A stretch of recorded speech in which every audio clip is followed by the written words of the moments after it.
चंपानगर नाम के एक राज्य में राजा बहादुर सिंह राज करता था। उसका एक बेटा था जिसका नाम शांतनु था। राजा बहादुर सिंह अपने बेटे से बहुत प्यार करता था, लेकिन उसका यही प्यार उसके बेटे के लिए एक दुश्मन बन गया था, क्योंकि वो अपने लाड़ प्यार से राजकुमार को बिगाड़ रहा था।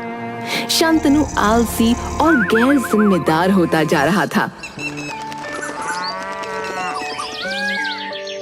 बहुत हो गया, अब उठ जाइए वरना मुझे दूसरा तरीका अपनाना पड़ेगा।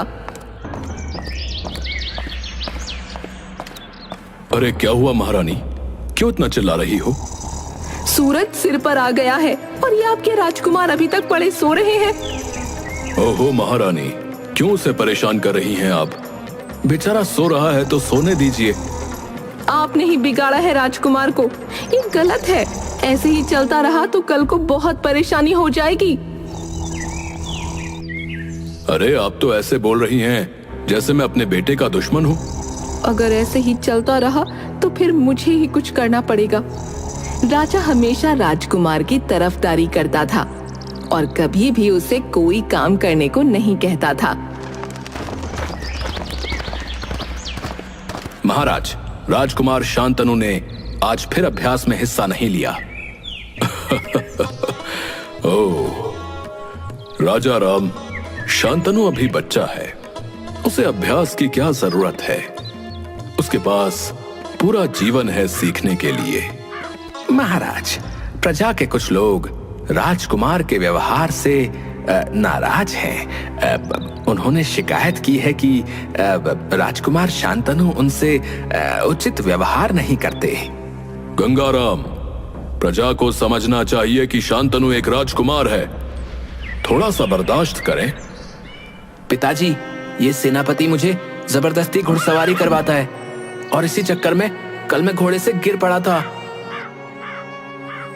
महाराज, घुड़सवारी सीखने में तो आदमी एक दो बार गिरता ही है, इसमें इतनी कोई बड़ी बात नहीं है। नहीं, अब आज से राजकुमार घुड़सवारी नहीं करेगा। पर महाराज, सेनापति सही कह रहे हैं, क्योंकि घुड़सवारी तो कह दिया ना, बस। सेनापति राजा राम ने निश्चय किया कि वो राजा से अकेले में मिलकर बात करेगा और स्थिति की गंभीरता समझाएगा।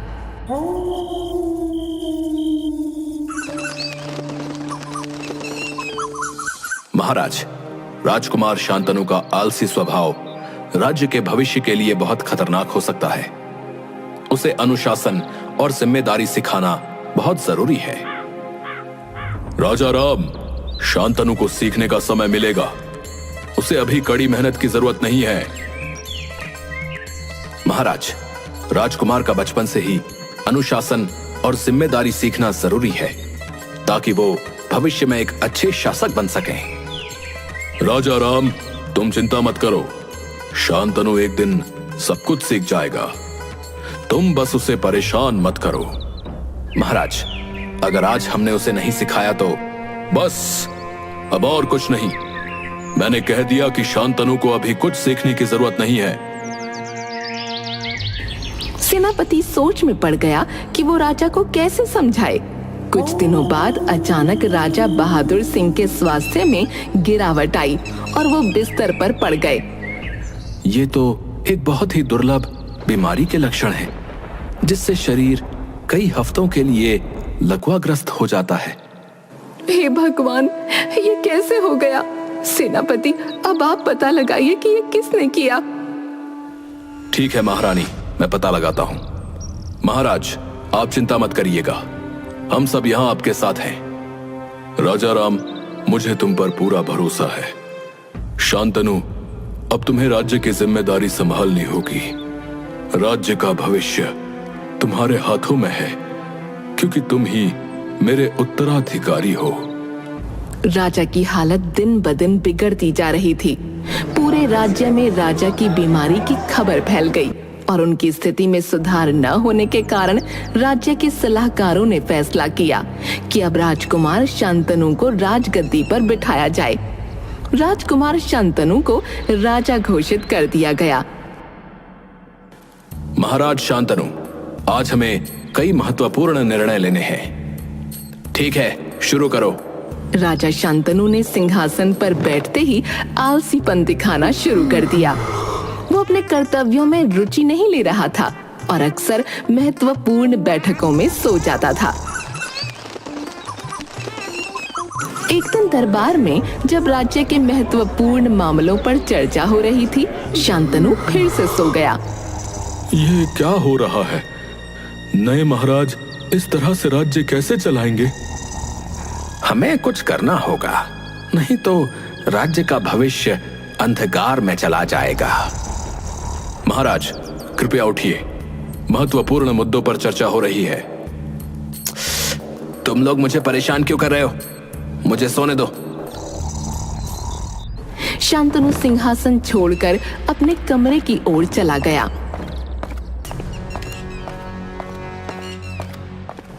उसके रवैये से सभी दरबारी और सलाहकार चिंतित हो गए। इसी तरह एक दिन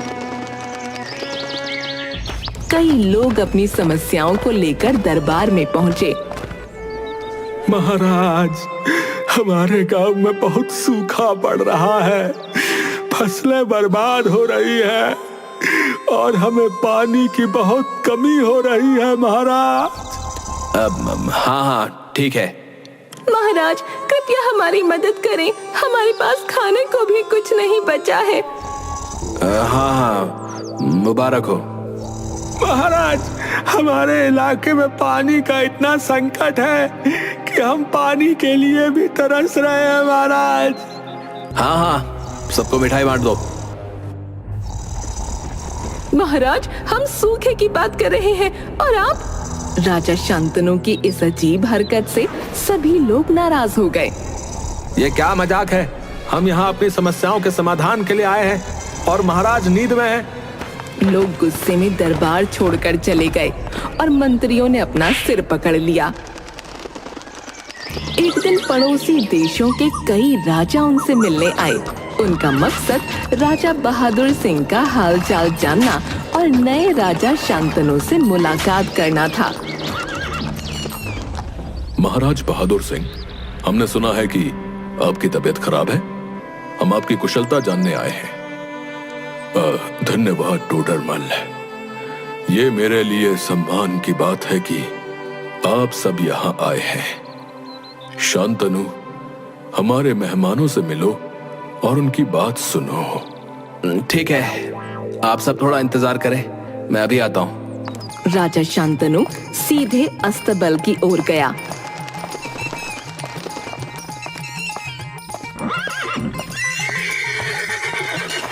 और वहां जाकर सो गया ताकि कोई उसे ढूंढ न सके। ये क्या व्यवहार है? हम यहाँ इतनी दूर से आए और वो हमें इंतजार करवा रहे हैं। ये बहुत ही अपमानजनक है। हम यहाँ से जा रहे हैं। पड़ोसी राजा नाराज होकर वापस लौट गए।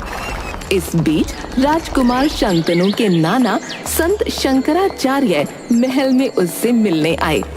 संत शंकराचार्य न केवल एक महान संत थे, बल्कि वह राज्य के सभी लोगों के लिए आदर्श थे। उन्होंने राजकुमार शांतनु से मिलने के बाद भरे दरबार में एक बात कही। शांतनु, मुझे तुम्हारे पिता की स्थिति का पता चला और ये भी कि अब तुम राजा हो। पर ध्यान रखना, जैसा राजा होता है वैसी ही प्रजा होती है। बाकी तुम समझदार हो। संत शंकराचार्य तो ये कहकर चले गए, पर उनकी इस बात के बाद महल के सभी लोग धीरे धीरे आलसी और लापरवाह होने लगे। सेवक, दरबान, सैनिक, वैद्य और दरबारी सभी अपने अपने कार्यों में कोताही बरतने लगे। सेवक, मुझे दरबार के लिए पानी ला कर दो। हाँ राजकुमार, लाता हूँ।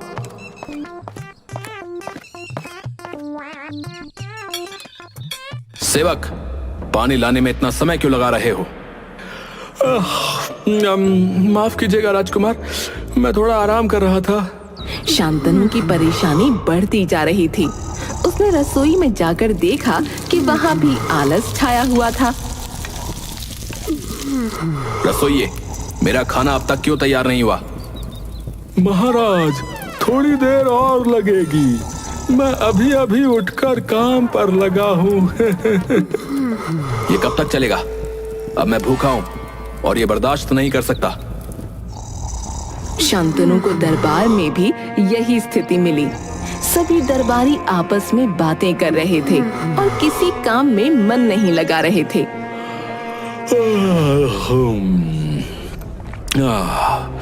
कितना आराम है। क्या हो गया है सबको? कोई भी काम नहीं कर रहा? अरे आप भी सो जाइए महाराज। मैं घर जाऊं? हाँ जाओ, आराम करो, मुझे भी सोने दो। राजकुमार शांतनु ने महसूस किया कि संत शंकराचार्य की बात सही थी। राजा का आलसी और गैर जिम्मेदाराना रवैया पूरे राज्य में फैल गया था। कुछ दिन बाद एक खबरी महल में आया। महाराज, बहुत बुरी खबर है। राजा टोडरमल हमला करने के लिए हमारे राज्य की सीमा तक आ चुके हैं। तो ये खबर तुम अब ला रहे हो? हाँ महाराज, आलस आ रहा था इसलिए थोड़ी देर लग गई। हे भगवान, ये क्या हो रहा है मेरे राज्य में? सब इतने आलसी हो गए हैं कि इस चक्कर में हमारा अंत आ गया है। अब मैं क्या करूं? आप घोड़ा लीजिए और यहां से बचकर भाग जाइए। लड़ तो आप पाएंगे नहीं, और आप क्या, हम में से कोई भी नहीं लड़ पाएगा। सबको आलस आ रहा है। पर मुझे तो घोड़ा चलाना भी नहीं आता। अगर मैंने घुड़सवारी सीखी होती या राज्य चलाने की कला ही सीख ली होती तो आज मैं इस स्थिति से बच सकता था। मैं कितना नालायक हूं। हाँ, बात तो आपने सही कही। फिलहाल मैं तो भाग रहा हूं, आप अपना देख लो। अब जाकर शांतनु को अपनी गलतियों का एहसास हुआ, जब सब उसके नियंत्रण से बाहर हो चुका था। राजा टोडरमल शांतनु के पास पहुंचा और उसने उसकी गर्दन पर तलवार रख दी। पर तभी वहां राजा बहादुर सिंह आ गया। रुक जाओ सब। महाराज बहादुर सिंह, बेटे, मैंने तुम्हें बहुत लाड़ प्यार किया और तुम्हें आलसी बना दिया। ये मेरी गलती थी। पिताजी, मुझे माफ कर दो। अब मैं बहुत मेहनत करूंगा। पर यह आक्रमण। कोई बात नहीं बेटा, ये सब नकली है, तुम्हें आलस का सबक सिखाने के लिए। क्या? नकली? मुझे सबक सिखाने के लिए? हाँ, अब तुम समझ गए ना कि राजा अगर आलसी हो तो क्या हो सकता है। इसलिए अब मैं तुम्हें सिखाऊंगा कि एक राजा कैसे बना जाता है।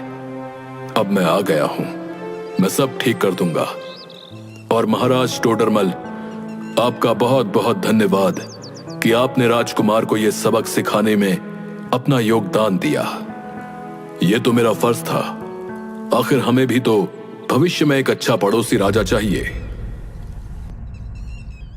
इसके बाद सब लोग वापस लौट गए और राजा बहादुर सिंह शांतनु के साथ महल में आ गया। मैं माफी चाहूंगा महाराज, मैंने रानी के साथ मिलकर यह सब किया, पर मैं मजबूर था। राजकुमार को सबक सिखाना जरूरी था। कोई बात नहीं, मुझे शुरू में ही पता चल गया था कि रानी ने ही मुझे वो जड़ी बूटी लाकर दी थी ताकि मैं अपने किए का असर देख सकूं। हाँ महाराज, मुझे माफ कर दीजिए। मैं नाराज नहीं हूं जानकी। तुम्हारी इस चालाकी ने मुझे और हमारे बेटे को एक महत्वपूर्ण सबक सिखाया है, इसलिए मैं तुम्हारा धन्यवाद करता हूं। मैं आपका बहुत बहुत आभारी हूं मां, और मुझे गर्व है कि आप मेरी मां हो, क्योंकि जब मैं और पिताजी भटके तो आपने हमें संभाल लिया। एक औरत का यही तो काम होता है मेरे बच्चे, कि वो अपने घर पर कोई मुसीबत ना आने दे, फिर चाहे वो कोई आम महिला हो या कोई रानी। ये सुनकर राजा बहादुर सिंह बहुत खुश हुआ और उसने रानी और राजकुमार दोनों को गले से लगा लिया।